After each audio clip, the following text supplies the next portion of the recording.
Hey everybody, Scout Crafty here again. It's Wednesday, midweek Wednesday. Hope you're doing well. I have a kind of a part two. We did a McKissick pulley, a hay pulley they call it. Hay fork pulley is what it's called. They don't make this model anymore. I think it's an 8-inch, 11 pounds. It's a heavy duty pulley, but we started it last week. I didn't want to rush it. I want to do something nice with this, and we're going to finish up today. So sit back, relax, let's get right to it. Okay, for those of you who might be tuning in for the first time, I picked up this McKissick hay fork pulley on eBay, paid $30. It was rusty, but in good shape, you know, there was nothing wrong with it. And these do go for a pretty penny when they're new. But you can see a little bit of surface rust here, so we soaked it in vinegar for 24 hours. This is after it came out of the vinegar. And you can see it got rid of a lot of the surface rust, which it does a good job. Then I took the paint off using my industrial 10-inch wire brush with very stiff bristles, removed all the paint, but that also showed that some of the imperfections of the surface. Here, the pin is in beautiful shape. The bearings are in beautiful shape. We'll work on them today. You can see the wheel here, or otherwise known as the sheave. We're going to clean that with a wire brush because that was in the vinegar, so it came right off. And then we cleaned the outside with a coarse flap sander, you can see, and this is where we left off last week. Okay, we're going to prime the wheel now. It's important to know I'm using Rusty Metal Primer by Rust-Oleum. You have to stir this up from the bottom. This isn't something you could shake, or you can, figure out, I'll just shake it up a little bit. This stuff it's like sand in the bottom. And you got to keep shaking it until you don't feel that grit on the bottom. There must be about 1.5 inches of that stuff on the bottom. You got to stir that up because that is the components that's going to stop any further rusting is in there. It's like almost like a red lead or something. So make sure you stir this up good before application. You can put it on any way you want, a rag, a cloth, you could use a paintbrush, you can use anything you want, but you gotta mix it up good. That's important with this particular paint. Okay, it's time now to clean the bearings and the pin. And now when it comes to cleaning these, there are a dozen different ways to do it, and there are many different chemicals that'll break down grease. Usually the rule of thumb is the more toxic a chemical is, the better it works. Isn't that the truth? But here is just a few that will work on the grease. Mineral spirits is always decent. Kerosene, acetone, naphtha is really good. Alcohol, anything will get the grease off. But the key is that when you're dealing with the grease, especially small parts like this, the first thing you want to do, of course, you have to glove up with good gloves and try and use as little of the chemical as you can at first using paper towels. And you're going to need quite a bit of paper towel. Lots of paper towel and a little bit of chemical, and wipe all that stuff out of there, because what kills bearings more than anything else, there's a lot of things that destroy bearings: heat, excessive wear, pressure, but dirt is a #1 killer of bearings because it gets in there with the grease and it acts as an abrasive.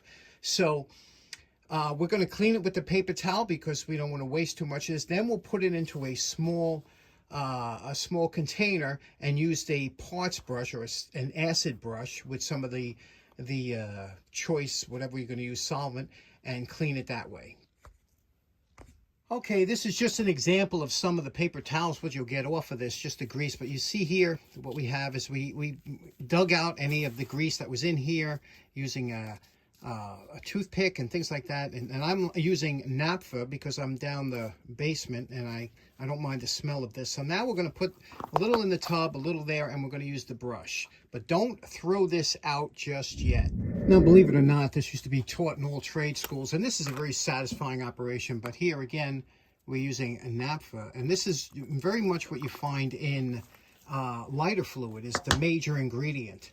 And I'm using an old acid brush, okay? Now you can see here, what you want to do is you want to take this, dip the acid brush in, go back and forth.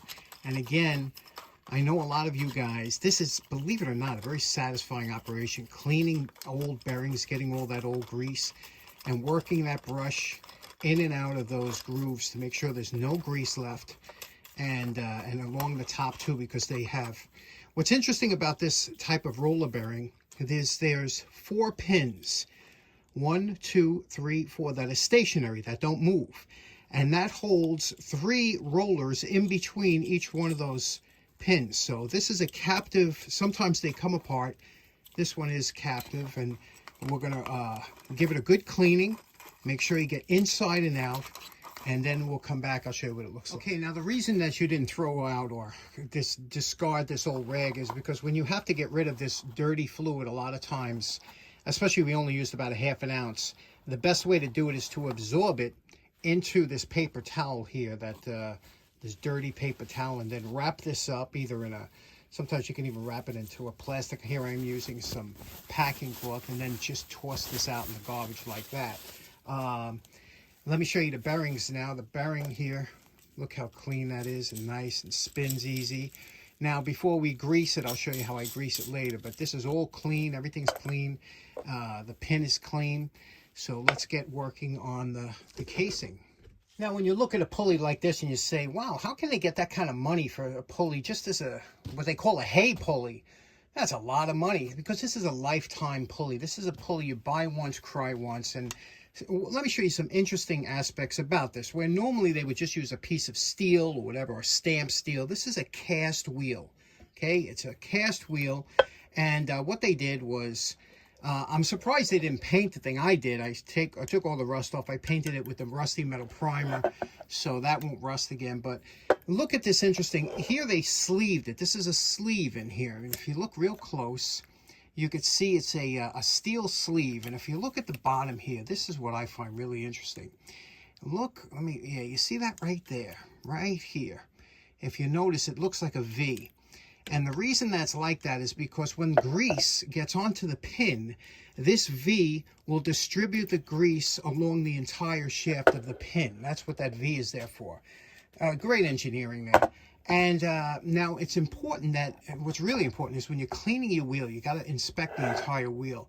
Now, with a lot of steel wheels, this is cast, but any kind of pulley, you're not supposed to use it with cable, which is wire rope, and then use it with synthetic or nylon rope. And the reason is because when you use a pulley with a cable, it makes little grooves, indentations. And then if you use a nylon rope, that could actually damage the rope.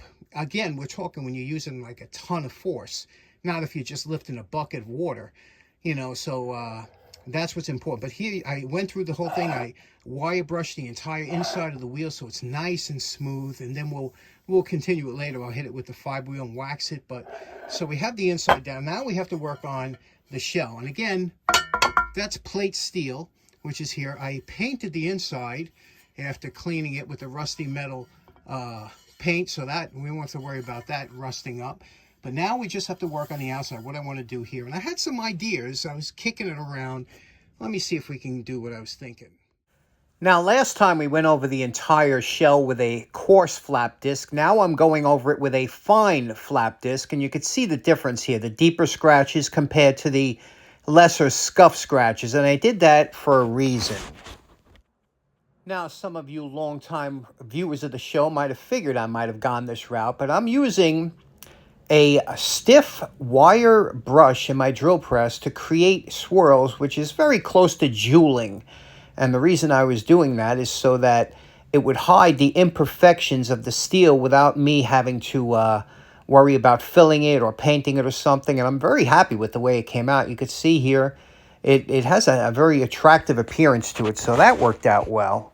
Okay, so now you're probably wondering, why would you use shellac as a finish? Well, I've been using shellac for years. It's a fantastic finish, very durable. You can paint over, you can do whatever you want. You can clean it up. You don't have to worry about scratching, easily touched up. And let me show you in real time how quick it is to apply. First of all, that's all you have to do to mix it. And because shellac is alcohol-based, it doesn't separate like some of the other materials like polyurethane or varnish or things like that you might use. I take a swatch, and all this is a piece of sock that I cut off, okay? Dump that in there, saturate it, okay? That's it. That's all you have to do now. We're just going to squeeze a little bit out like this. Now, I already put one coat of shellac on here already. So now this is the second coat that's going on. So here it is. This is real time. You ready? We start with the middle here. We go around. like that. And then make sure you get the edges here. That's it. That's all there is. Same on the other side, okay? Put it on just like this, and then get the edges. Now, how great is that? Fast, right? Another reason shellac is so great is because it's alcohol-based. It's not affected by the weather. Like, it's a little damp out today. It rained today. So if I was using regular paint, I wouldn't get the same kind. You have to worry about humidity. Not really with shellac because it's alcohol-based. It dries like that. To clean up, here's that swatch. You just take your glove, turn it inside out, and there we go. Now we're over at the wood lathe, and years ago I bought this 3-jaw chuck and an adapter to go onto my wood lathe. This is a machinist chuck, and if you notice, the jaws are stepped, and they usually put the work inside, but the steps on the outside is meant to hold outer diameter, you know, like the inside of a circle or a hole. Or so here we are, we're expanding the jaws, and that will hold the inside of that sleeve, and then we're going to back it up with the tailstock here, and you can see how beautiful and smooth this will run when we put some power to it.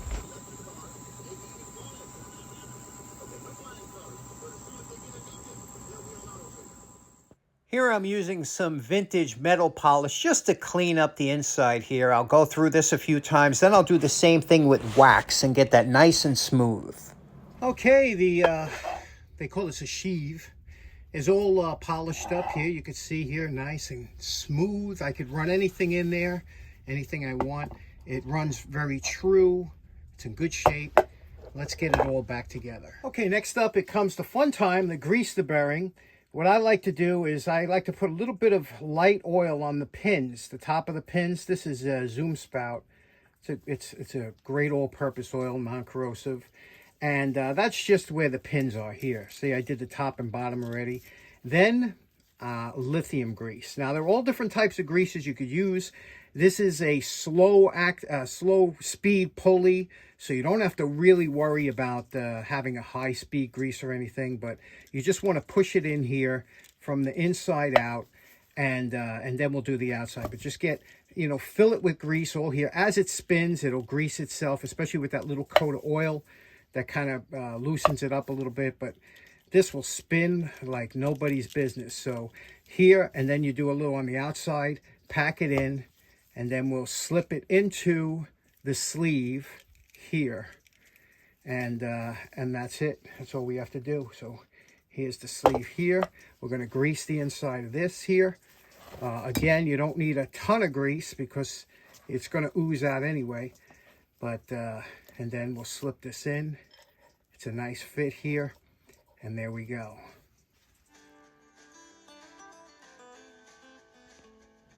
Okay, you know my favorite part. Remember what this McKissick hay fork pulley looked like before we started.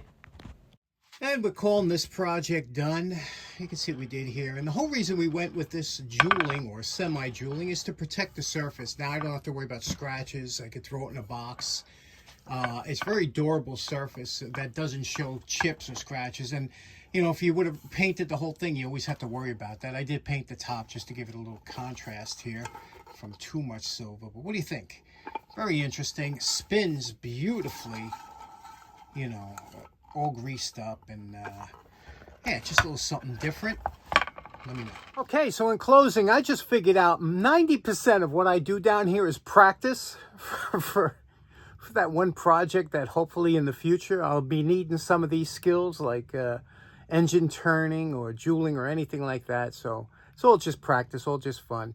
Hope you enjoyed the episode. We'll see you again on Friday. Take care now. Bye-bye.